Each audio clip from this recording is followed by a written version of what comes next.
도각사에서 저는 개그를 담당하고 있고요. 아까는 사실 교무 담당이고는 부고 중용 개그를 담당하고 있습니다. 언제나 도각사의 웃음을 더욱 널리 퍼뜨리기 위해서 불철주야 노력을 하고 있지만은 아직까지 호응이 제 생각만큼 따라주질 않는 것 같습니다.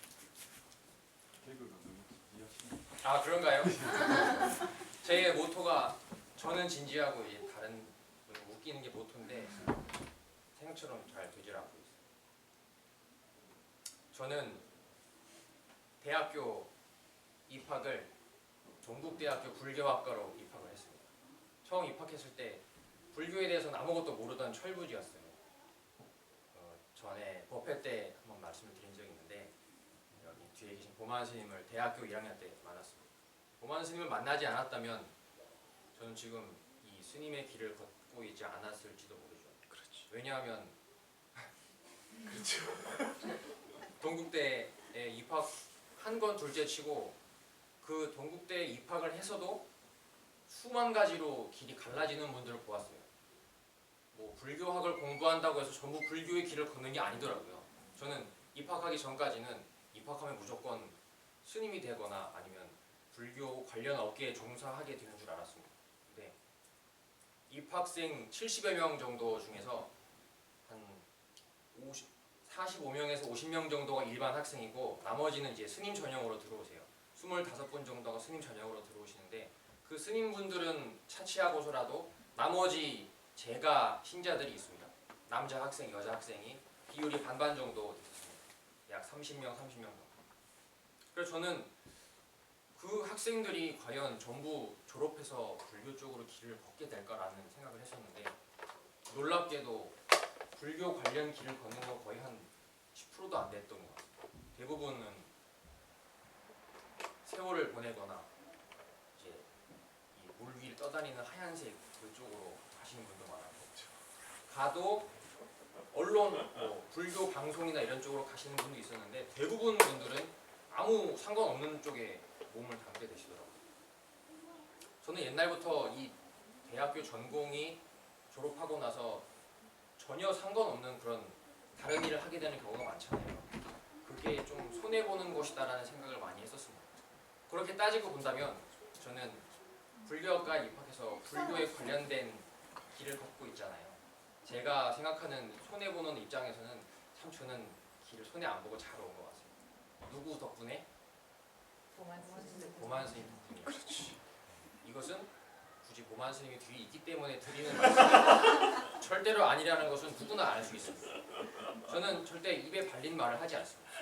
제 모토가 개그 담당이라고 또 진실한 언어, 이것이 저의 그것입니다. 오늘 제가 말씀드릴 주제는 법회라고 하는 것에 대한 이야기예요. 오늘 여기 독학사 법당에 들어와서 법회라는 걸 혹시 처음 들어보시게 된 분 손 한번 들어보시겠어요? 네, 반갑습니다. 그러면 다른 분들은 법회를 한 번 정도씩은 다 들어보신 거네요. 아 그러세요? 오늘 처음 오셨어요? 네, 그럼 보살님하고 옆에 계신 분도 오늘 법회를 처음 들어보십니다. 네, 반갑습니다. 제가 얼굴이 약간 동남아 쪽으로 생겼죠. 그래서 긴장을 풀셔도 됩니다.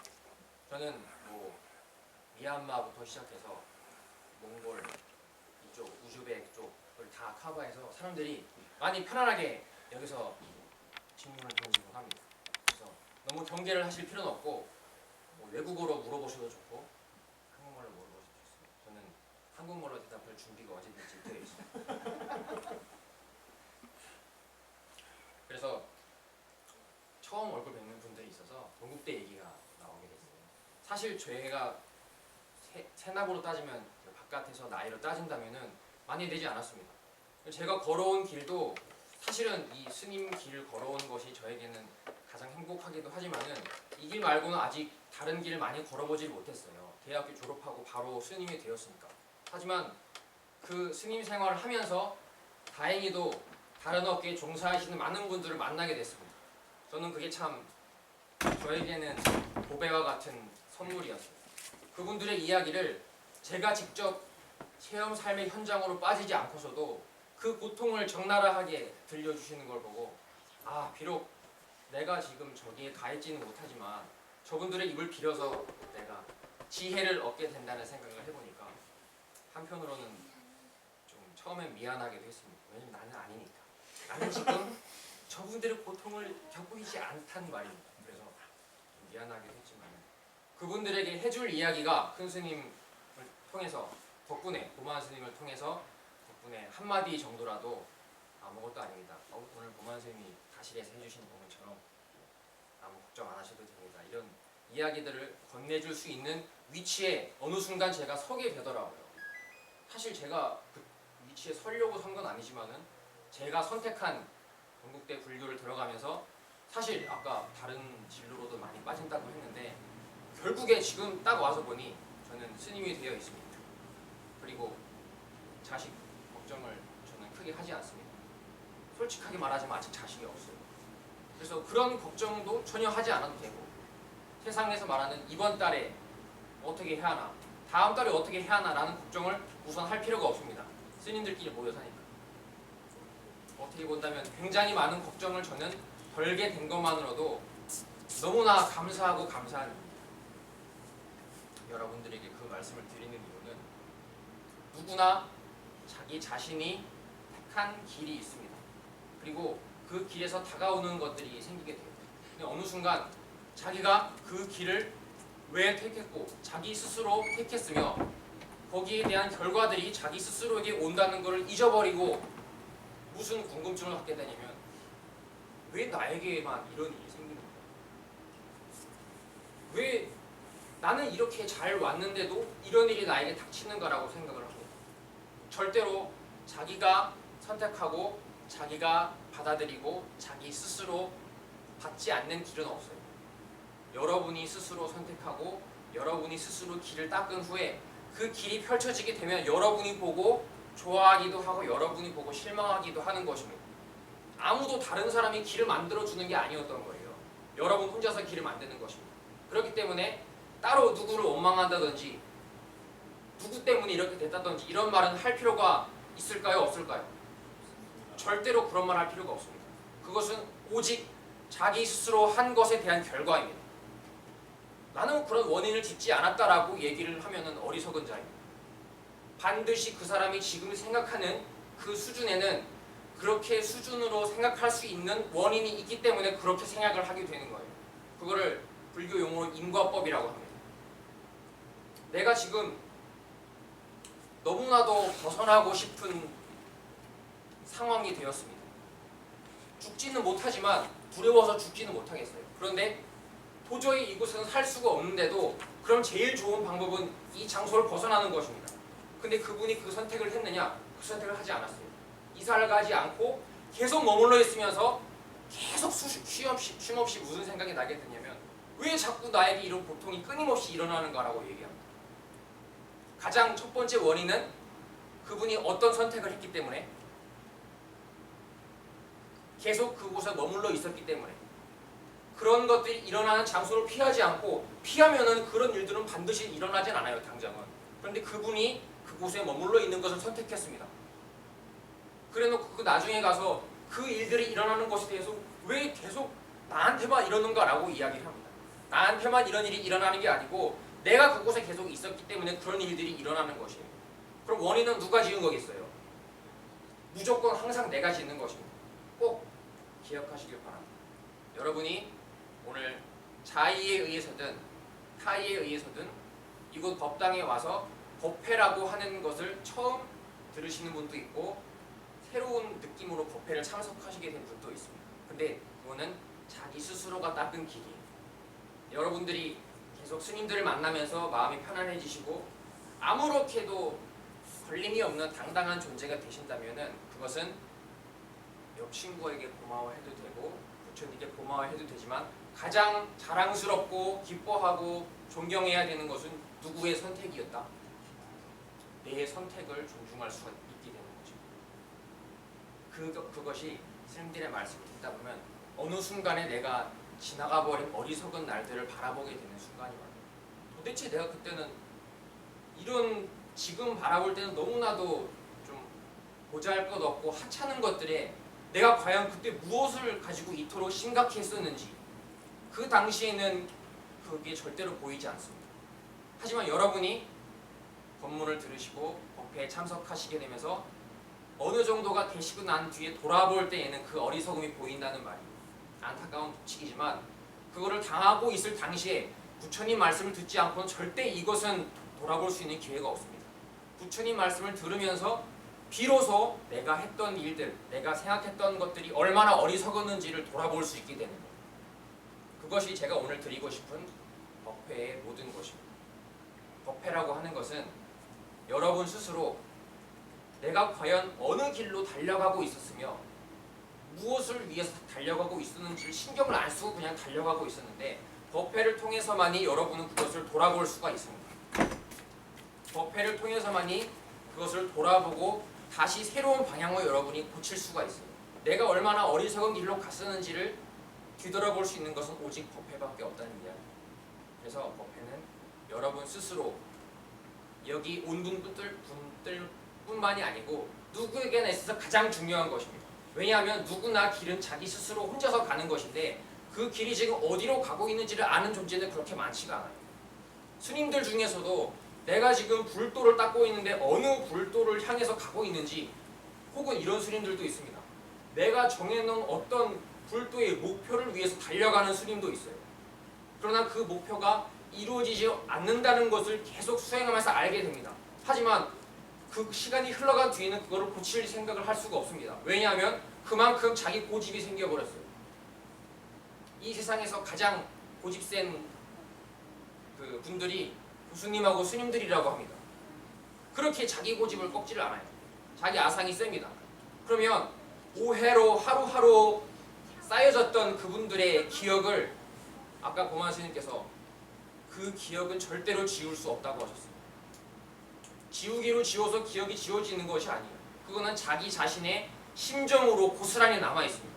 내가 그때 오해했던 것들, 내가 그때 성직자라고 하면서도 속으로 거짓말을 했던 일들, 내가 그때 재물을 위해서 혹은 무엇을 위해서 나의 뜻과는 반대되는 거짓말을 했던 일들, 그것은 전부 다 한치의 오차도 없이 자기 자신의 업으로 쌓이게 됩니다.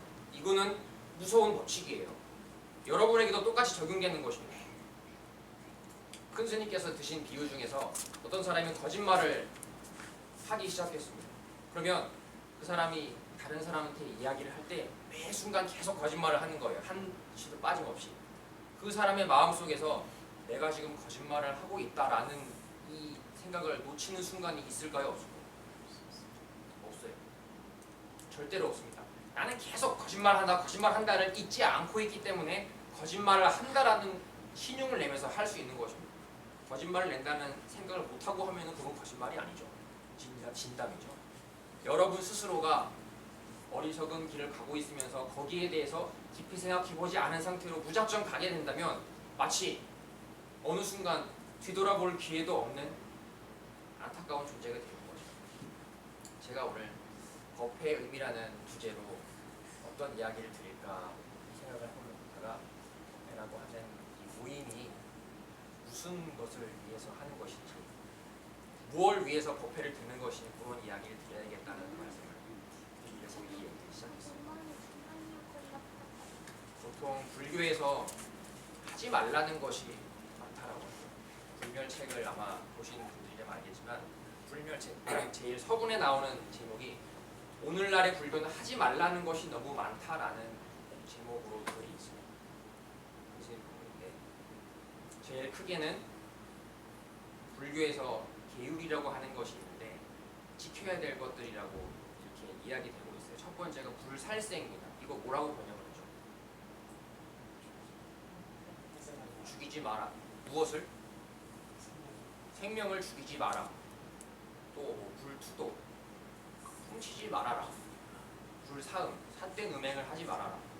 불망어, 거짓말을 하지 말아라. 불음주, 하지 말아라. 음주를 하지 말아라라고 얘기되어 있습니다.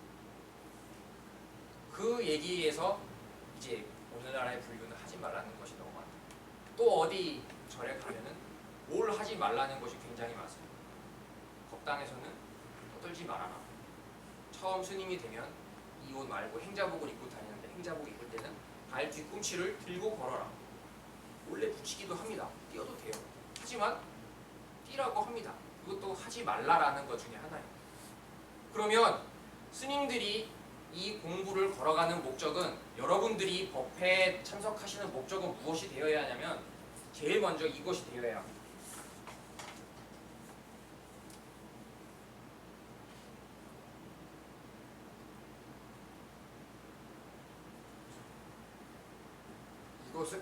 이것을 위해서 법회를 참석하시고, 스스로의 편안함을 위해서 법회에 참석하시고, 무조건 내가 편안한 게 온 우주에서 제일입니다. 옆 사람 핑계를 댈 필요가 없어요. 아니 그래도 내가 지켜야 할 것이 있는데요. 아니요. 그거 지키다가 내가 먼저 가든지 그것이 먼저 가든지 하면은 어느 순간 허망해질 것은 당연한 일이에요. 그러면 어느 순간 나도 모르게 숨이 껄떡껄떡 넘어가는 상황이 됐는데, 그때까지 그분이 지켜온 것이 나의 편안함을 위한 것이 아니고 내 주변의 모든 종로릇도 하고 지킬 수 없는 것을 지키려고 노력도 하고 쓸데없는 것들이 너무 많은 시간을 투자했어요. 그런데 어느 순간에 정신을 차려보니 이 세상에 남아있을 날이 별로 없단 말이에요. 근데 내 견해를 보니 어느 견해인지도 잘 모르겠어요. 내가 어느 길로 가게 될지도 잘 모르겠어요. 이만큼 안타까운 일은 없어요. 여러분 스스로 견해가 편안해지는 것이 온 우주에서 제일 중요한 것입니다. 무슨 말씀인지 아시겠나요? 무조건 여러분 스스로의 견해를 편안하게 만드는 것을 위해서 법회를 참석하셔야 됩니다. 만약 여러분이 어느 절의 법문을 들었는데 하지 말라는 말을 너무 많이 들었어요. 당신은 요새 하는 걸 보니, 또 행동하는 걸 보니 이러이러하니까 이렇게 하도록 하십시오. 이런 거 절대로 하지 마십시오. 하지 마십시오. 이것만 계속 듣고 집에 돌아오면서 수많은 번뇌가 생깁니다. 아 근데 돌아가면 이걸 안 할 수가 없는데 요거를 그러면 타협을 어떻게 적당히 해야 될까? 역시 쓸데없는 번뇌가 더 많이 생기게 된 거예요. 절에 편안하려고 갔다 왔는데 절에 갔다 오면서 더 불편해진 겁니다.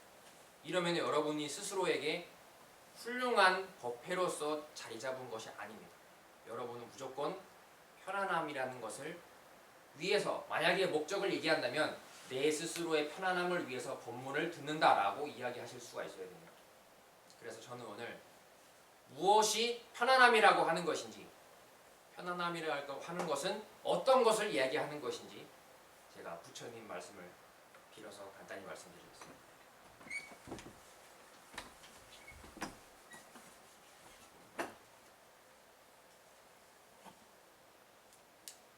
제가 부대에서 수병들을 상대로 법회를 하게 되는데 보통 적게는 20명에서 많게는 수십 명, 100명도 있었어요. 근데 그 수병들은 자주자주 매번 얼굴들이 바뀐단 말이에요. 그래서 매번 똑같은 이야기를 해도 다른 친구들이 계속 바뀌어버리니까 새롭게 그분들은 듣게 되는 얘기입니다. 매번 똑같은 얘기를 했다는 얘기는 아니지만 그래도 할 수 있는 이야기가 정해져 있어요. 왜냐하면 제가 제 가슴속에 품고 있고 큰 스님께서 제가 군대에 가기 전에 짧게 해주신 한마디가 당당하게 법문을 하라 이 말씀이었어요. 그래서 저는 그 얘기 속에 많은, 저 혼자 저만의 의미로 많은 것을 함축하고 법문을 했었습니다. 거짓말을 우선 하지 않는다라는 원칙이 있었고, 또 무조건 자신 있게 당당하게 한다라는 생각으로 법문을 했습니다. 제가 그 부대에서 제일 많이 했던 법문이 바로 깨달음에 대한 법문입니다. 오늘 제가 편안함이라는 것이 바로 법회에 제일 중요한 것인데, 편안함을 위해서는 무슨 이야기를 통해서 편안함을 얻을 수가 있는지, 그 이야기를 처음 꺼낸 것이 깨달음이라는 거죠. 깨달음이라고 하는 거, 둘리스 거사님 반갑습니다. 고사님은 잘 계신가요? 예. 예. 꼭 인연이 되면 고사님도 같이 한번 볼 수 있었으면 좋겠습니다. 고사님이 도각사를 만나시기 전에 고사님 나름대로 생각하셨던 깨달음이라고 하는 단어 있잖아요. 거기에 대한 어떤 생각을 갖고 계셨나요? 그게 아까 우리 친구랑 오면서 깨달음에 대해서 잠시 이야기를 했는데 아 그러셨어요? 예. 근데 우리 그 친구들이 하는 얘기는 뭔가 갑자기 탁 떠올라야 된다. 그게 깨달음이다. 이렇게 이야기를 하더라고요. 네. 그래서 제가 이제 도학사와 인연을 맺기 전에 저도 이제 그렇게 생각을 했어요. 근데 지금 바뀌었죠. 깨달음이라는 거는 어느 날 갑자기 번개치듯이 내 머리에 탁 떨어지는 게 아니고 네. 순간순간 내가 계속 지금도 깨닫고 있다. 내가 운전을 하고 가는데 앞에 보이고 그 신호등이라든지 아니면 다른 차를 보면서 내가 그 운전을 하는 그때도 깨닫고 있는 것이다. 네, 그까지 이야기를 했었습니다. 네. 차에서 그런 수준 높은 덕담을 나누십니다. 네, 제가 이제 그렇게 유도를 했습니다. 정말 다른 이야기는 하지 않으시고 그런 답변을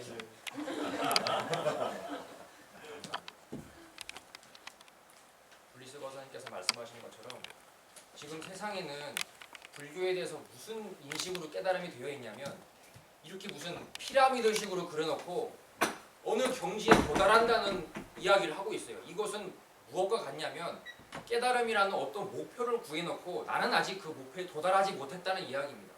이것은 아까 저희가 법당에서 했던 얘기랑 똑같은 건데 기도를 하는 것은 무언가를 원하고 비는 것은 나에게는 그것이 아직 부족되어 있지 않다는 거하고 똑같은 거예요. 이것을 이루어지게 해주십시오라는 것은 나는 그것이 부족하다는 얘기입니다. 그렇기 때문에 구하는 거예요. 무언가를 목표를 설정해가지고 그것을 위해서 간다는 것은 나는 아직 그것이 아니라는 얘기입니다. 즉 나는 그게 부족하다는 뜻이에요. 근데 제가 오늘 드릴 이 깨달음에 대한 이야기는 부족하다는 얘기가 아닙니다.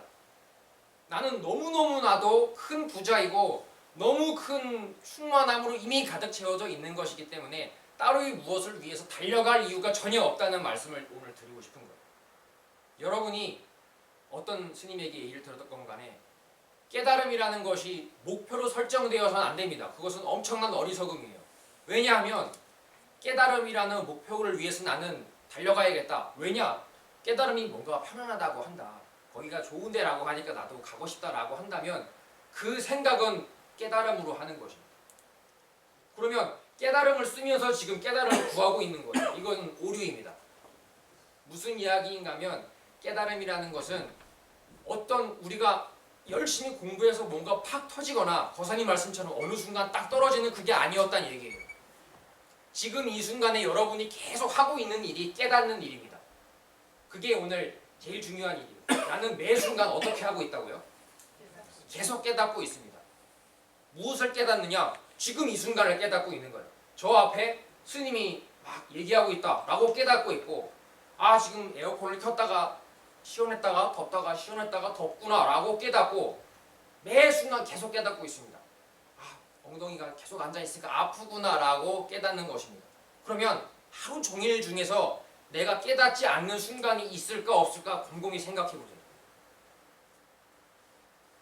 깨달음을 내가 계속 깨닫는 것을 생각하지 않고 깨닫는 어떤 그 경지를 구하려고 했다고 예를 들어봅시다. 계속 그건 노력이에요. 너무나 힘든 노력입니다. 왜냐하면 내가 지금 그렇게 되지 않기 때문에. 그 노력하는 것은 무엇으로 하는 것인가 하면 깨닫는 일로 하는 것입니다.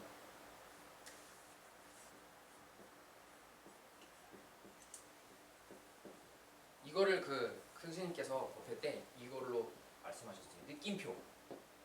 이거를 뭐라고 읽었었냐면 아 뭐뭐 그렇구나 이거의 느낌표입니다.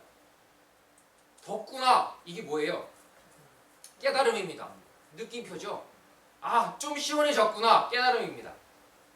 저 앞에 머리 빡빡 깎은 사람이 막 뭐라고 얘기를 하는데 이해가 되는 것 같기도 하고 안 되는 것 같기도 하구나 이거 깨달음입니다. 그러면 단 한순간도 여러분의 삶 속에서 깨닫는 이 깨닫는 작용이 제외되는 적은 있다 없다? 무조건 여러분은 항상 깨닫는 걸로만 사는 거예요. 그러면 이것이 과연 무엇으로 이루어져 있는지만 알게 된다면 오늘 이야기는 다 되는 것입니다. 무엇이 편안함인지 편안함을 위해서 법회를 듣는다고 했는데 그럼 법회에는 무슨 이야기를 부처님 말씀을 설해 주어야지 편안함으로 갈 수가 있는 것인지 부처님께서 말씀하신 내용은 전부 깨달음에 대한 내용입니다. 우리가 계속 하고 있는 일이 바로 깨달음이었다라고 말씀해 주시는 게 부처님 말씀이지, 부처님께서 오늘부터 전지의 피라미드를 그리고 맨 위에 깨달음의 골드 다이아몬드 목표를 설정해서 열심히 달려가도록 해라, 방문을 잠그고 일주일간 나오지 않도록 해, 이런 목표를 경전에 써놓지 않으셨습니다. 시작부터 끝까지 84,000 대장경은 내가 계속 깨닫고 있고 그 보이지 않는 깨닫는 작용으로 온 세상이 이루어졌다.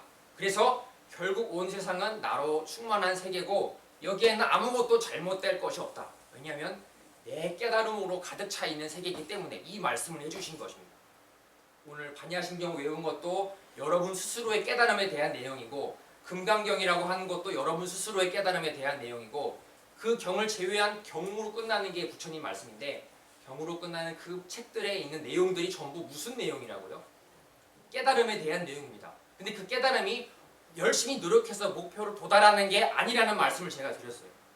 여러분이 지금 하고 있는 일이 바로 경전에 나와 있는 일입니다. 그러면 이게 과연 무언지 제가 마지막으로 이 얘기를 드리겠습니다. 거사님, 반갑습니다. 응천 거사님하고 함께 오셨죠? 같이 지내보시니까 어떠세요? 응천 거사님. 지금 안 계십니다.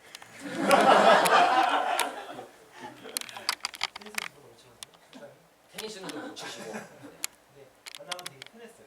네. 저 되게 편하게 해줬어요. 아, 편하게 해주셨다고. 네, 되게 좋았어요. 예. 그 외에는 그 외에 중요한 얘기를 제일 끝에 해주셨죠. 거사님께 제가 쉬운 질문을 드려보겠습니다. 이 세상을 제가 아까 무조건 나 혼자 걸어가는 길이라고 말씀을 드렸어요. 근데 나 혼자 걸어가는 길이라면 이 많은 산하대지가 드러나고 제 모습도 보이고 이렇게 앞에 광경들이 보이는데, 그럼 거사님이 이 바라보는 것들을 간단하게 요약을 할 수가 있습니다. 이 앞에 있는 것들을 뭐라고 딱 정의를 내리면 좋을까요? 옆에 있는 거예요. 보이는 거는 뭐다, 이렇게 한번 정의를 내려보십시오. 잘 모르시겠어요? 항상 24시간 동안 이 신경을 쓰고 사는 게 시각 세계입니다. 눈에 보이는 세계. 근데 수많은 색깔들이 보이고 거기에 이름들도 많이 붙어 있잖아요. 그거를 전부 다 나열할 수는 없어요. 근데 제가 오늘 여기 쓸 것은 굉장히 한정되어 있는 몇 개밖에 안 됩니다. 한번 간단하게 함축을 해보세요. 뭐가 있을지. 이거를 간단하게 간추려버리면 무엇이 있을지. 수없이 형형색색의 찬란한 무엇들이 있죠? 앞에? 물건도 있고. 물건도 있고 사람도 있고 벽도 있고, 그렇죠? 그거를 통칭해서 뭐라고 할 수 있을까요? 불경에서는 그것을 색이라고 합니다. 색깔, 색. 나는 하루 종일 무엇만 보고 있는 건가 하면 색을 보고 있는 거예요. 비록 거기에 대한 색에 대한 이름은 조금씩 틀립니다. 하지만 무조건 통칭적으로 색깔을 본다라고 이야기할 수 있는 거예요. 눈의 세계로만 따진다면. 그 다음에 제가 질문을 드릴 것은, 그럼 그 색깔을 저한테 줄 수 있으신가요? 줄 수 없죠. 왜 그렇죠?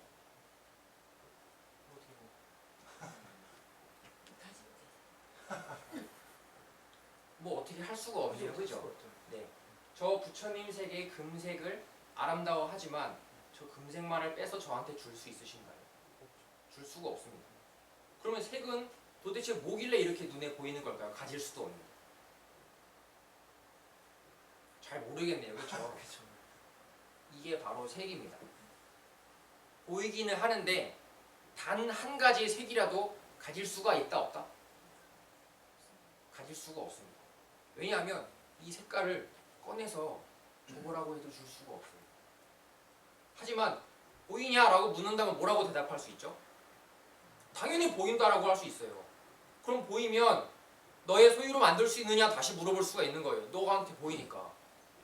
색깔을 한번 가지려고 노력해 보십시오. 색깔 가질 수 있으세요? 색깔 못 가집니다. 못 가지지만 보이기는 합니다. 이것이 바로 색깔의 정확한 정의예요. 무슨 말인지 이해가 되셨죠? 색은 보이기는 하지만 가질 수가 없다. 그러면 이 색깔을 가지려고 노력한다면 이거는 어리석은 일이에요, 지혜로운 일이에요? 어리석은 일이에요. 내가 여지껏 했던 행위 중에 과연 색깔을 가지려고 했던 적이 있었는지 없었는지 한번 보십시오. 어머, 이건 사야 해. 이거 있잖아요. 이건 반드시 사야 해. 이거는 뭐에 빨려 들어간 거예요? 무슨 색? 냉장고 색? 가질 수 없는 색. 그냥 내 눈에만 보이는 게 색깔입니다. 절대로 소유할 수가 없어요. 그러면 그거를 무슨 예를 들어야지 소유했다라는 말을 할 수 있을까요? 큰 스님께서 비유를 드신 것 중에 하나가 색깔을 아름다운 꽃이 있다고 치자. 아름다운 꽃의 색깔만 소유하려면 어떻게 해야 되겠냐? 꽃을 먹으면 내가 소유하는 것이야. 그럼 꽃이라는 형체가 다 사라지는 거예요. 그 아름다운 것이. 가만히 놔두면 어느 순간 색이 바래버리는데 그럼 그 아름답던 색은 도대체 어디에 가느냐? 이거는 내가 가질 수 있는 것인 줄 알고 계속 살았는데 곰곰이 생각해보니까 보이기만 하는 것이지 절대로 가질 수가 없었다는 얘기입니다. 이게 내 앞에 보이는 세상의 정체. 앞으로 이거 억지로 가지려고 막 노력하면은 혼납니다. 아셨죠? 어리석은 일이에요. 이거는 눈으로 보이기만 하는 것이다 라고 깨닫는 게 제일 수승하게 깨닫는 것입니다. 근데 이 색은 고사님께 말씀을 다시 한번 드려보겠습니다. 이 색깔은 혼자서 존재할 수가 없습니다. 또 뭐가 있어야 될까요? 거사님이 너무 피곤해가지고 더워서 잠들어 버렸어요. 이 앞에 있는 부처님의 색깔이 보일까요? 안 보일까요? 그 이유는 왜 그렇죠? 눈을 감았기 때문에. 근데 눈만 감아도 막 떠오르는 때가 있잖아요. 그것도 색이긴 한데 잠들었을 때는 그것도 떠오르지가 않습니다. 그럼 눈을 감았다라고만 얘기하기에는 또 다른 이유가 있을 것 같아요. 무엇 때문에 색이 사라지게 되는 걸까요? 빛이 없고. 교사님 생각 어떠세요? 지금 하고 더워서 쓰러졌을 때하고 다른 게 뭘까요? 정신. 그러면 정신이 있을 때는 색깔도 보인다는 얘기네요. 그러네요. 그럼 정신 잃어버리면 이 색깔이 아무리 아름답게 있어도 어떻게 된다는 얘기입니까? 안 보인다는 얘기예요. 안 보인다라는 생각도 따로 가질 수가 없습니다. 그때는 아무것도 없는 거예요. 그러면 이 색이라고 하는 것은 정신이 깨어 있을 때만 드러난다는 것을 알 수 있습니다. 정신이 깨 있을 때 무엇으로 본다라고 얘기하자면 눈으로 본다라고 얘기합니다. 부처님께서 말씀하신 세계가 6가지 세계가 있는데 첫 번째가 눈의 세계입니다. 색성향 미촉법이라고 어려운 말로 하는데 색깔의 세계가 바로 이 눈과 세계의 세계예요. 성은 뭐겠어요? 소리의 세계, 귀와 소리의 세계. 향은 감각, 냄새에 맞는 세계. 이는 맛의 세계고, 촉은 감촉의 세계. 법은 보이지도 않는 심정으로 느끼는 의미를 색성향 미촉법, 이 6가지 세계로 분류하셨습니다. 제가 아까 선생님께서 느끼신 이 세계를 간단하게 함축할 수 있다고 한 것이 6가지 세계를 말씀드리려고 이 얘기를 꺼냈습니다. 부처님께서 말씀하신 세계는 6가지인데 색깔의 세계, 소리의 세계, 향기의 세계 이렇게 해서 색성향 미촉법 이렇게 반야심경에서 이야기합니다. 색성향 미촉법은 이 바깥에 있는 대상의 세계를 이야기하고 그거를 느끼는 게 제가 눈이라고 처음 말씀드렸는데 이게 첫 번째가 안입이 설신의라고 이야기합니다. 안이 바로 눈을 이야기하는 거고 이는 귀겠죠. 그래서 색성향 미촉법, 안입이 설신의 이렇게 6가지가 바로 지금 이곳에 드러나 있는 세계의 전부입니다. 너는 지금 뭘 가지고 깨닫는다고 이야기를 하고 있느냐? 그러면 나는 보이는 세계를 가지고 깨닫는다고 얘기하고 있습니다. 들리는 것을 가지고 깨닫는다고 얘기하고 있습니다. 냄새나는 걸 가지고 나는 깨닫는다고 얘기하고 있습니다. 그래서 이렇게 이야기를 합니다. 눈하고 색이 만나면 아, 어떻구나 라는 깨달음이 나오는 거예요. 이게 삶입니다. 눈으로 밖에 있는 어떤 것을 보고 어떻구나 라고 하면은 이겁니다. 깨닫는 거예요. 여러분이 지금 쉼없이 하고 있는 것이 눈의 세계로는 이 일을 하고 있습니다. 잡을 수 없는 색을 눈이 바라보면서 무엇을 계속 빚어내고 있다고요? 생각을, 깨달음을 계속 빚어내고 있는 거예요. 이것을 제외하면 여러분에게 삶이라는 것이 따로 있을까요? 없을까요? 따로 삶이 없어요. 보이는 걸로 제외하고 들리는 거, 욕먹는 거, 칭찬하는 거, 막 사부작 속삭이는 거 이런 걸 제외하고 냄새나는 거 제외하고 맛 먹는 미각 제외하고 촉감 제외하고 마음속에 느껴지는 증오, 분노, 사랑 이런 거 제외하면 여러분에게 삶이 어디 있겠어요? 삶은 오직 이 세 가지가 어우러져서 드러내는 한바탕의 연극이고 쉼없이 계속 빚어지는 연극. 근데 아까 거사님께서 좋은 말씀을 하셨는데 정신이 없으면 이 보인다는 것도 없다라는 이야기 했었잖아요. 그게 바로 이겁니다. 이게 없는 거예요.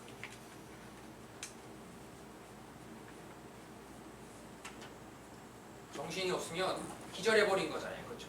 잠들어버린 거예요. 그때에는 깨닫는 작용이 따로이 존재하지 않습니다. 꿈이라고 하는 것이 기전이기 전에는 아예 없는 시간이에요.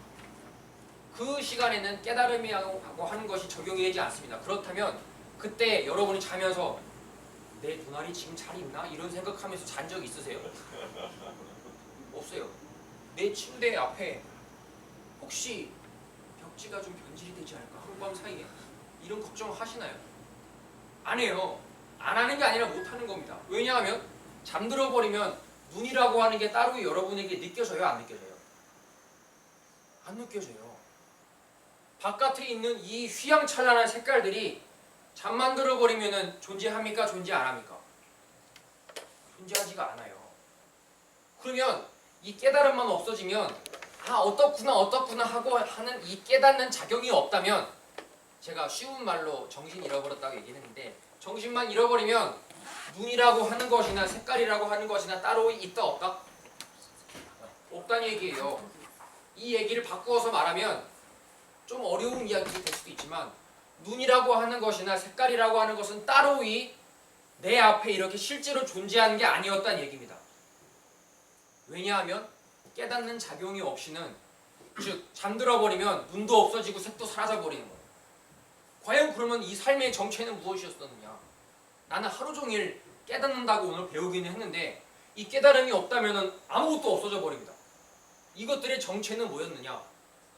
깨달음이 있을 때에만 눈이 있는 것 같고 색이 있는 것 같은 거예요.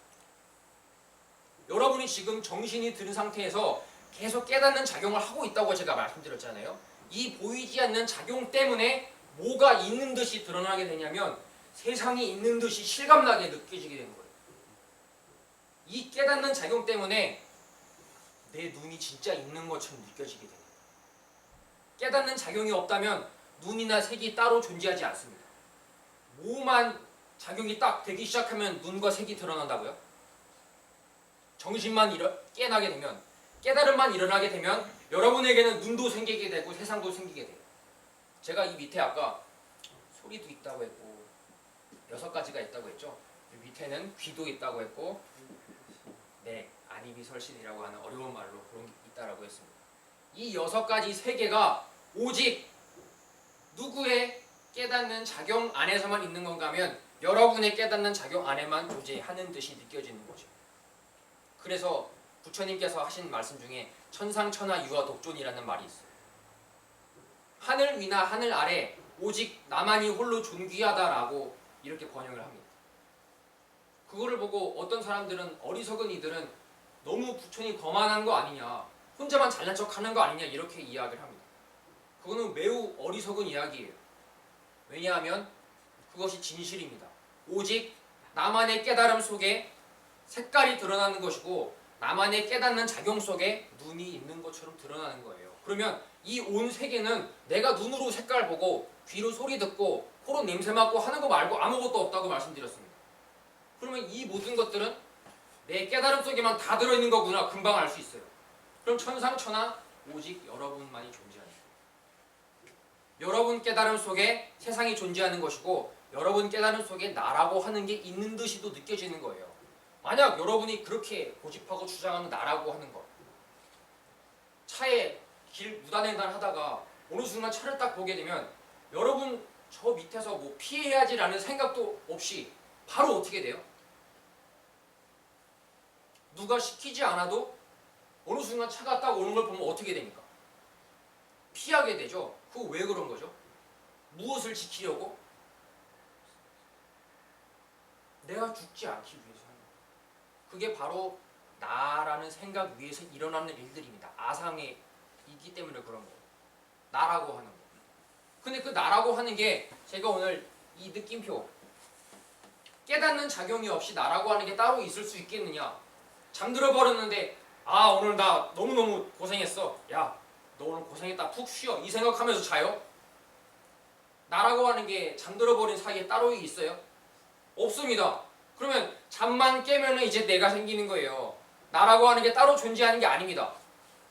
보이지도 않은 이 느낌표로 제가 표시를 했는데 이 깨달아지는 작용에서만 내가 있는 것 같기도 하고 내가 있는 것처럼 느껴지면 사람이 있는 것 같기도 하고 이렇게 모여 사는 사회가 있는 것 같기도 하고 생각이 있는 것 같기도 하고 내가 80살, 90살까지 살 수 있을까? 목숨이 있는 것처럼 느껴지기도 합니다. 근데 그거보다 먼저 여러분이 감사해야 되는 것은 이 모든 것을 깨닫는 작용 그 자체에 감사하셔야 되는 거예요. 내가 얼마나 위대하면 여지껏 이 깨닫는 작용은 보이지도 않는 것이어서 따로 살거나 죽는다고 얘기하지 않습니다. 반야심경에 보면 불생불멸이라는 말이 나와요. 왜 불생불멸이라고 하느냐? 여러분은 지금 깨닫는 작용으로 이 삶을 영위하고 있는 것입니다. 그 깨달음 저한테 저 손으로 보여줄 수 있으세요? 꺼내서 보여주지도 못하는 걸 가지고 내가 있다라고 하고 이렇게 앉아있다라고 하고 삶이 실감나게 느껴지기도 합니다. 얼마나 내 깨닫는 작용이 위대하면 이렇게 실감나게 느끼느냐는 거예요. 이 앞에 세상이 실제로 있는 게 아닌 여러분의 보이지 않는 깨닫는 작용 속에만 있는 듯이 느껴지는 것입니다. 그럼 이 앞에 세상이 어떻게 변하건 그거는 중요하지가 않다는 거예요. 더 중요한 것은 이렇게 깨달을 수 있는 여러분의 깨닫는 작용이 중요한 것입니다. 이 앞에 펼쳐지는 일들이 막 눈물을 흘리게 하는 일들이 계속 일어나고 있어요. 여러분이 거기에 휩쓸려 들어가서 같이 울면은 정말 어리석은 존재입니다. 이 슬퍼하는 일들을 보고 나도 같이 슬퍼할 수 있는 능력이 있구나. 이 깨닫는 능력이 나에게 있기 때문에 이러한 세상을 바라보면서 내가 슬프게 깨달을 수가 있구나 라고 스스로를 위대한 쪽으로 바라보셔야 됩니다. 이것이 바로 법회를 듣는 이익이에요. 여러분 스스로가 위대해지는 일입니다. 왜 위대해질 수밖에 없느냐? 진짜로 위대해요. 여러분 안에 모든 것이 다 들었고 여러분이 바라보는 방향대로 깨닫는 방향대로 온 세상이 다 바뀝니다. 이 밖의 세상은 산화대지는 여러분을 떠나서 따로 존재하지가 않았어요. 여러분이 잠들어 버리면 이 세계는 소용이 있을까요? 없습니다. 아무 소용이 없어요. 여러분이 그렇게 대단한 존재였던 거예요. 이 세상이 어떻다고 느끼는 건 중요하지 않다고 했습니다. 그거를 느끼는 여러분의 깨닫는 이 작용이 있다는 것이 너무너무 중요한 거예요. 감사한 겁니다. 여러분 지금 저 보이시죠? 떠드는 거 보이시죠? 그럼 여러분은 깨닫고 있다는 것입니다. 그렇게 깨달을 수 있다는 작용이 깨닫는 작용이 나에게 있다는 얘기입니까? 없다는 얘기입니까? 있다는 얘기예요. 여러분이 오해를 했습니다. 어떤 사람을 죽이고 싶어졌어요. 그 죽이고 싶어하는 거는 깨달음 아닌가요? 깨닫는 작용이죠. 그 죽이고 싶어할 수도 있는 깨닫는 작용이 여러분에게 있습니까? 없습니까? 있어요. 근데 오해가 풀렸습니다.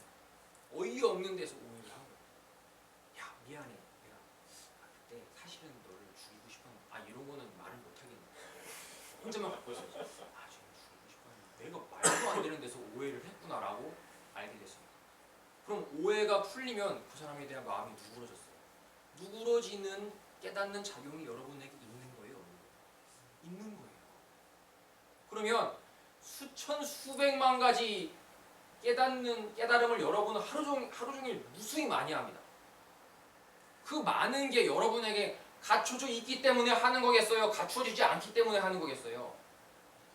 다 갖추어져 있는 거예요. 제가 아까 맨 처음에 여러분은 부족한 게 없다라고 했죠. 여러분 이미 꽉 채워져 있습니다. 뭘로 꽉 채워져 있냐면 무엇이든 다 깨달을 수 있는 걸로 꽉 채워져 있어요.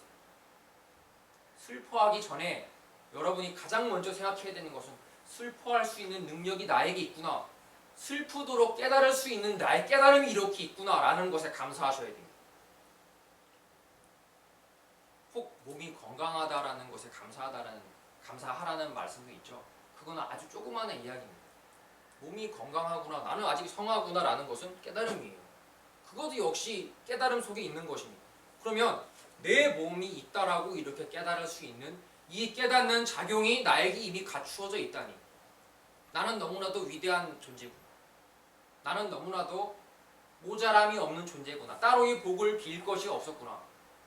무조건 나의 깨달음으로 가득 채워져 있다는 것을 여러분들이 오직 법회를 통해서 얻어가실 수가 있습니다. 이것이 제가 오늘 말씀드리고 싶었던 법회의 의미예요. 이 느낌표 가지고 목이 터져라고 얘기를 했는데, 사실 큰 스님께서 말씀해 주신 이 깨닫는 작용에 대한 것은 저희도 계속 공부를 하고 있고 군대에서도 계속 무수히 얘기를 했음에도 아직 세 발의 피도 미치지 못한다고 당당하게 말씀드릴 수 있어요. 저희는 공부가 많이 모자랍니다. 하지만 여러분들이 드릴 수 있는 가장 저희가 배웠던 것 중에서 제일 큰 것은 미약하게나마 여러분들의 보이지 않는 정신만으로 온 우주가 이루어졌으니 아무것도 심각해할 필요가 없다는 이 가슴을 꼭 드리고 싶었습니다. 여러분들은 이렇게 보이는 눈, 코, 귀, 입으로 이루어진 조금만 놔두면 피구름이 돼서 썩어서 문드러지는 육신이 아닙니다.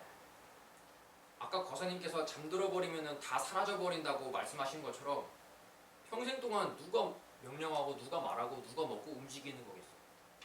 잠들어 버리면 이 몸이 있는지도 모르는데, 이 몸은 정말로 여러분이 아니었다는 얘기입니다. 몸을 깨닫는 건 누구겠어요? 이겁니다. 깨달음이 몸이라고 깨닫는 거예요. 깨달음 자체는 피고름 나거나 썩거나 죽거나 하지 않습니다. 하지만 깨달음이 뭐라고 깨달을 수가 있냐면, 몸이 왜 이렇게 사갔어? 몸이 왜 이렇게 피고름이 나지? 계속 탱탱했으면 좋겠는데? 라고 깨달을 수 있습니다. 깨닫는 작용은 보이지 않는 것이기 때문에 칼로 베어질 수가 없어요. 죽을 수가 없습니다. 그것만 아신다면 여러분이 나는 정말로 살거나 죽는 존재가 아니었구나 라는 것을 알게 되는 거예요. 왜냐하면 나는 깨달음이니까. 몸이 이렇게 바깥의 세상처럼 몸이 보이고 만지고 들려지고 했지만 이게 진정한 내가 아니었다는 걸 알게 되는 겁니다. 왜냐하면 이거를 깨달을 때에만 몸이 존재하는 것이지, 깨닫지도 않고 잠들어 버렸는데 몸이 따로 있겠어요? 없겠어요? 몸 따로 없어요. 깨달을 때에만 몸이 있는 것입니다. 그러면 몸은 뭘로 만들어진 거예요? 깨달음으로 만들어진 겁니다. 그럼 몸이 왜 이렇게 허물어져 가지? 라고 깨달을 때 다시 감사할 수 있는 거예요. 야, 나는 몸이 허물어져 가지라고 깨달을 수도 있구나. 이 깨달음은 허물어지지 않는구나. 그럼 이제 당당해지는 겁니다. 가슴이 펴지는 거예요. 아무에게도 여러분이 주눅들거나 할 이유가 없습니다. 왜냐하면 여러분은 너무나도 위대한 죽을 수가 없는 깨달음이란 얘기예요. 제 얘기를 오늘 이것으로 마치겠습니다. 마지막으로 아무거나 질문하실 거 있으면 질문을 받고 마치겠습니다.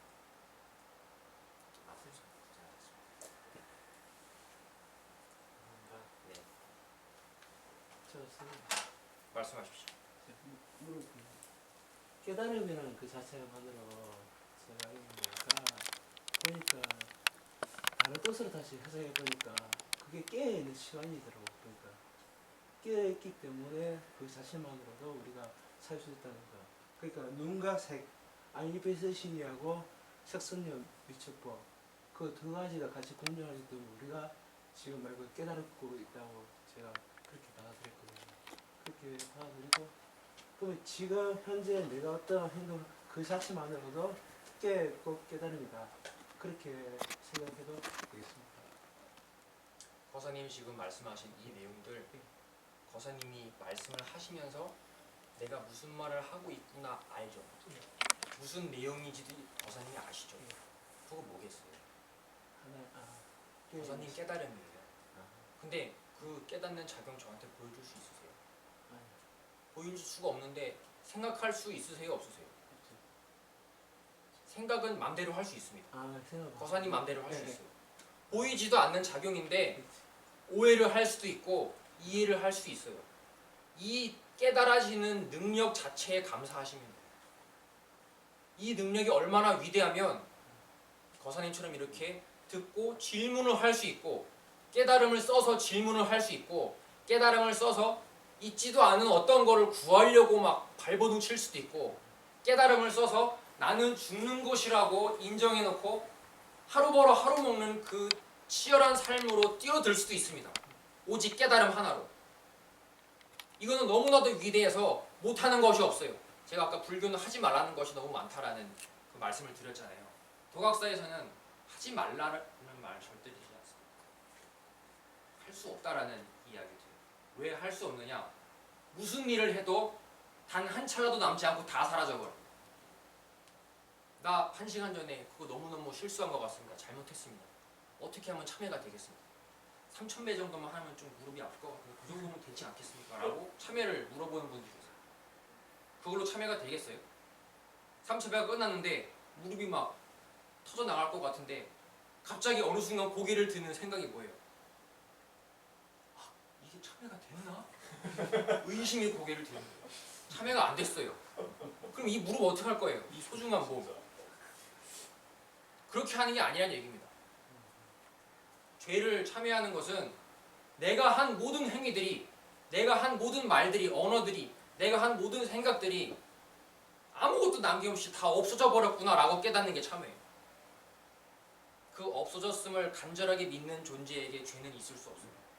그게 없어졌음을 믿지 못하는 존재에게 죄가 생겨나게 됩니다.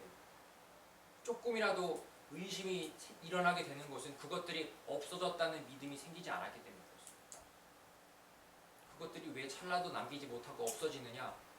이 보이지 않는 깨닫는 작용으로 만들어진 빚어진 일들이기 때문에 이건 마치 허공과 같아서 허공에서 무엇을 빚어가지고 정말로 실감나는 걸 만들었습니다. 아무리 실감나봤자 이건 뭘로 만든 거예요? 허공으로 만든 거예요. 그럼 찰나를 넘기지 못하고 계속 쓰러져서 사라져버립니다. 이 육신이 바로 그거예요. 허공으로 만들어졌음에도 이렇게 지금 있는 것처럼 깨달아질 뿐입니다. 조금 있으면 다시 허공으로 흩어질 거예요. 이거는 허공으로 보는 게 맞지만 여러분의 깨닫는 능력은 얼마나 위대한지 이 몸을 허공으로 보지 않고 몸으로 느낄 수 있는 위대한 깨닫는 능력이 있다는 거예요. 그럼 몸이 허물어져 가는 것을 슬퍼할 것이 아니고 이 허물어져 가는 몸을 바라보면서 이렇게 깨달을 수 있는 죽지 않는 깨달음이 나에게 원래 있다는 것에 나를 위대하게 생각할 수 있어야 된다는 말씀을 드립니다.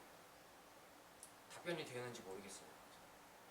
좀 답변되는데 그러면 저 다르게 말하면 나 자신을 사랑하고 나 자신을 항상 위대하게 바라보라 그런 뜻으로 제가 받아들일게요. 처음 와서 법당에 공부를 하실 때는 내가 60억 분의 1명으로 생각하던 그 생각이 습관이 남아있는데 그거를 우선 크게 만드실 필요가 있습니다. 내가 얼마나 위대한지, 내가 얼마나 초라한 존재가 아니고 위대했었는지를 먼저 깨달으시는 게 순서예요.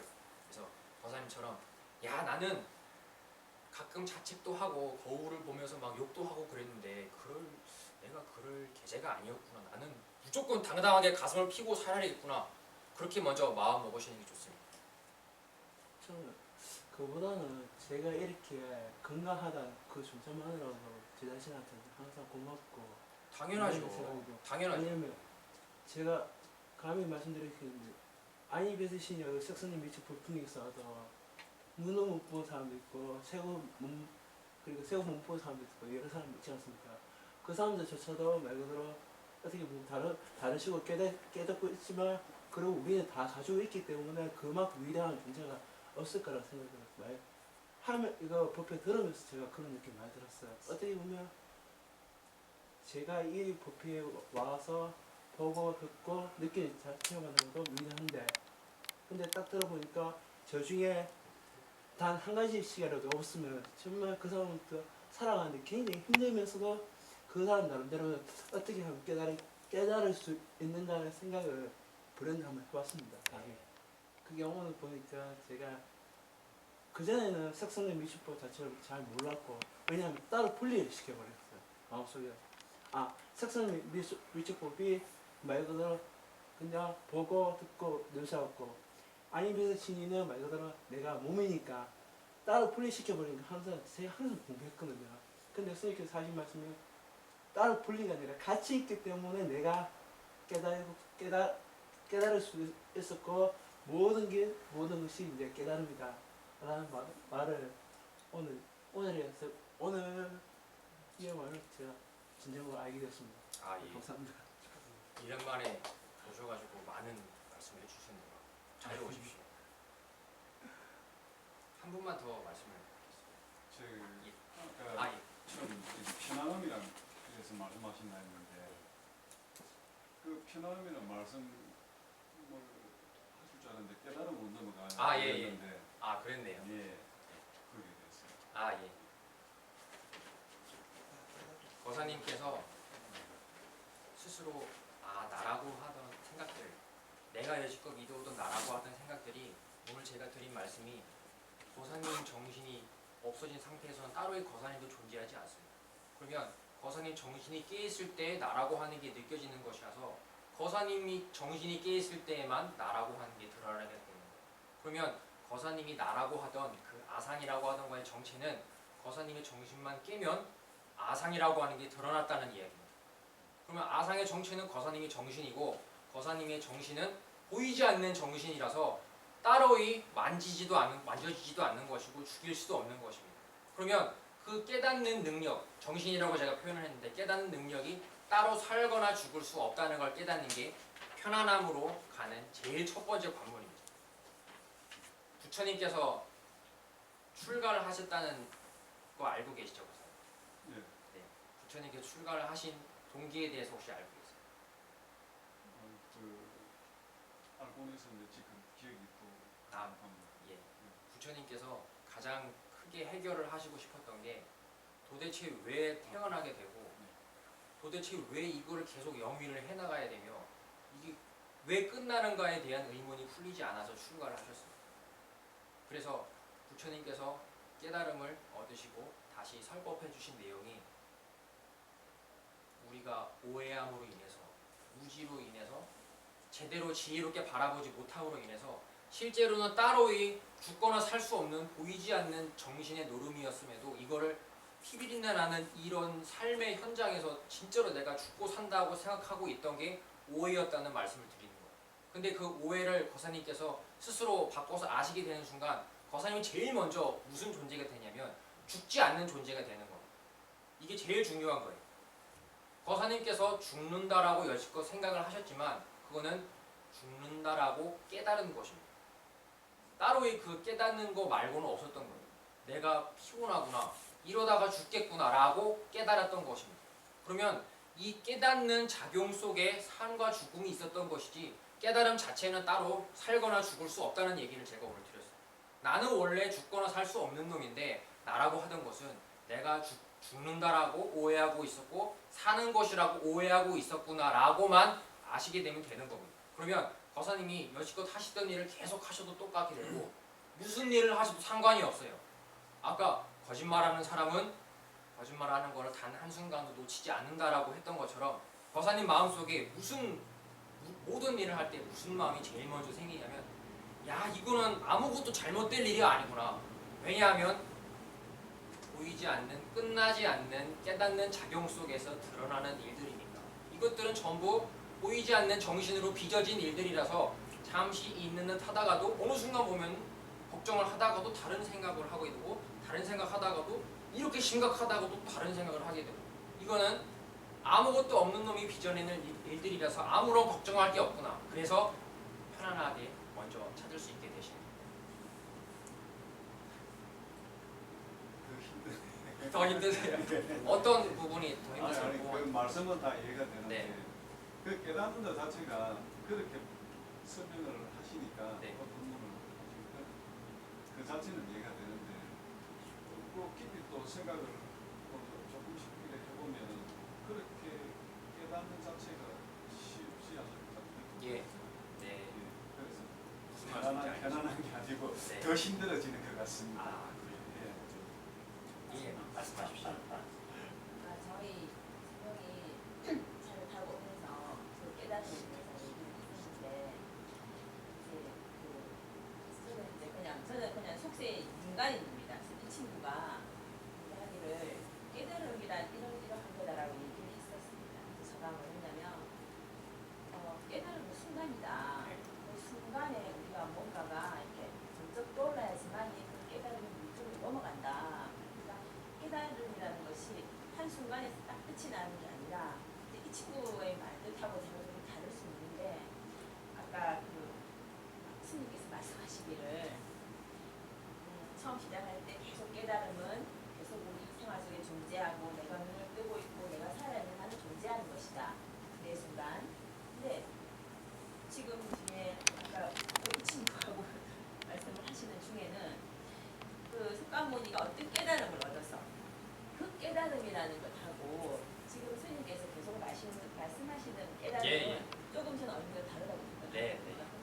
제가 얘기를 했던 그 깨달음이라는 것은 그 석가모니께서 이렇게 어떤 그 깨달음을 제일 처음 딱 번쩍하고 떠올랐던 그걸 저는 깨달음이라고 생각을 하고 그 다음부터 쭉 이어지는 것은 이제 내 속에 있는 것을 끄집어내는 내 속에 모든 존재하고 있는 것을 끄집어내는 것이지 물론 그걸 내가 몰라서 아는 것 그러니까 내가 몰랐는데 그거구나 이렇게 하는 그것을 저는 스님이 계속 그게 깨달음이라고 말씀을 하시는 것 같아서 네. 지금 생각해서 그렇게는 네.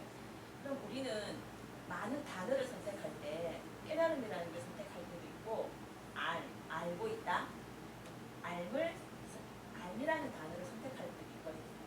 근데 이제 그걸 저는 조금 구분해서 살아야 된다라고 생각하는 사람 한 명이거든요. 그래서 깨달음이라는 것은 제가 진정 뭔가를 깨쳤을 때를 깨달음이라고 우리는 표현을 하는 것 같고 그 이외의 것은 그냥 물론 그것도 깊은 의미로 보면 깨달음이라고 하지만 그냥 우리는 속세에서는 알미라고 말을 하는 거죠. 근데 그걸 이제 모든 것을 깨달음이라고 이렇게 선생님 말씀을 하시니까 조금 혼돈스럽습니다. 예.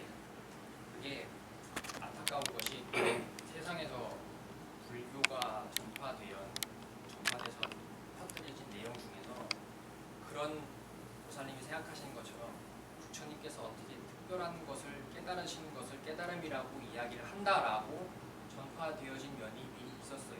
그래서 그것이 사람들이 어느 순간 자기도 모르게 이렇게 습이 되다 보니까 받아들이면서 깨달음은 어떤 특별한 것이다라고 받아들이게 되는 거죠. 내가 지금 평소에 얘기하고 말할 때는 깨닫는 작용이 따로 있는 것이 아니고 뭐 알미라고 얘기하든지 아니면 그런 지식이라고 말할 수도 있지 않는가라고 질문을 하게 되는 것입니다. 사실 그것은 제가 먼저 말씀을 드린다면 스님들께서 공부를 열심히 안 하신 연고로 제대로 된 깨달음이라고 하는 것이 전파가 되지 않았습니다. 또 스님들께서 깨닫고 나서 도노전수 이런 이야기도 있는데 깨닫고 나서 뭐 어떻게 해야 되느냐 깨닫고 나면은 끝이냐 깨닫고 나서 계속 수행을 해야 되느냐라는 갑론을박이 벌어진 적이 있습니다.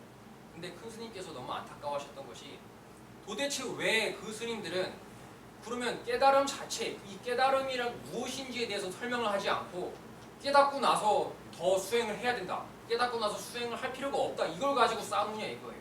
이 깨달음 자체가 무엇인지 보살님이 궁금해하시는 것처럼 거사님께서 궁금해하시는 것처럼 이 깨달음이라고 하는 것이 알미라고 하는 거하고 다른 건지 아니면 뭐 특별한 게 있는 건지 이 자체에 대해서 부처님이 말씀하신 내용을 빌어서 설명을 해줘야 될 터인데 그 위에서 스님들이 계속 내려온 것들이 마치 선문답이라고 하는 것처럼 조금만 하면은 다 되는 것 같고 막 뭐 때리고 뭘 말하려고 그러면 막 몽둥이 때리고 그런 거 아마 보셨을 겁니다. 그게 너무너무 안타까운 선문답이라고 하는 그 집이 있는데 그런 내용들 보면은 깊은 그 장황한 이야기를 하지 않고 짧은 이야기만 해놓으셨어요. 물론 스님들이 바라보실 때에는 스님들이 법문을 하실 때에는 그 내용을 가지고 이렇게 깨닫는 작용뿐이라는 견해로 말씀을 드릴 수가 있습니다. 하지만 처음 배우는 사람들이 듣는 입장에서는 이게 과연 요 몇 단어 가지고 그 사람들을 이해시킬 수 있는 절대로 없는 거예요. 그렇기 때문에 보살님 같은 의문이 당연히 생기게 되는데 그거는 스님들이 제대로 불교를 전파하지 못한 그런 것이라고 먼저 말씀을 드리고 싶고, 또 오늘 두 분이 도각사에 처음 오시게 됐는데 처음 오셔서 이제 처음 이 말씀을 듣게 되잖아요. 그래서 앞으로 또 스님들을 접하시면서 이 깨닫는 작용이라고 하는, 저희가 말씀드리는 깨달음이라고 하는 것이 어떤 부분을 이야기하는 것인지를 저희가 책이랑 또 읽어드리면서 설명을 드릴 기회가 많이 있을 겁니다. 오늘 처음 오셨는데도 이렇게 소중한 의견을 내주셔서 너무너무 감사하고, 또 두 분이 나란히 질문을 해주셔서 또 너무 보기 좋았습니다. 고맙습니다. 오늘 본문은 우선 이걸로 마치고 좀 이따가 또 자유스럽게 얘기 나누면